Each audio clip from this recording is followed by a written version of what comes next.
Head coach Phil Simmons আর সহকারী coach সালাউদ্দিনের পাঠশালায় তাওহিদ হৃদয় ও জাকের আলী অনিক। ভিন্ন ধর্মীয় অনুশীলনের ব্যবস্থা, উইকেটে বসানো হয় গ্রানাইট স্ল্যাব। সামনেই টাইগারদের সংযুক্ত আরব আমিরাত আর পাকিস্তান সফর। তাওহিদ হৃদয়কে কনফিডেন্স দিতেই হয়তো খুনসুটিতে মেতে ওঠেন গুরু ফিল সিমন্স। কখনো উইকেটের পেছনে, কখনো বা অফসাইডে অবস্থান নেন সিমন্স। হৃদয়ের ব্যাটিংয়ে পাখির চোখ করেছেন ক্যারিবিয়ান উস্তাদ।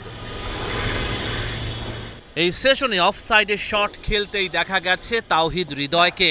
ডানহাতি ব্যাটারের লেগ সাইডে শট খেলার প্রবণতার কথা সবারই জানা। অফসাইডের শটগুলো আরও নিখুঁত করতে হৃদয় মনোযোগী। আরব আমিরাত আর পাকিস্তানে টি-20 সিরিজে সফল হতে চান তিনি। ব্যাকওয়ার্ড পয়েন্টে টায়ার বসানো ছিল, গ্যাপ খুঁজে বের করেছেন হৃদয়। অফসাইডে একের পর এক শট খেলেছেন যুব বিশ্বকাপ জয়ী তারকা। ভুল ত্রুটি শুধরে দিয়েছেন ফিল সিমন্স, বার্তা দিয়েছেন অফসাইডে কিভাবে আরো দুরন্ত হয়ে ওঠা যায়। জাকের আলী অনিক অনুশীলন করেছেন সহকারী কোচ সালাউদ্দিন ও ফিল্ডিং কোচ জেমস প্যামেন্টের তত্ত্বাবধানে। উইকেট কিপার ব্যাটার জাকের কাজ করেছেন মিড উইকেট জোন দিয়ে শট খেলার উপর। রহমান পেয়ার ৭১।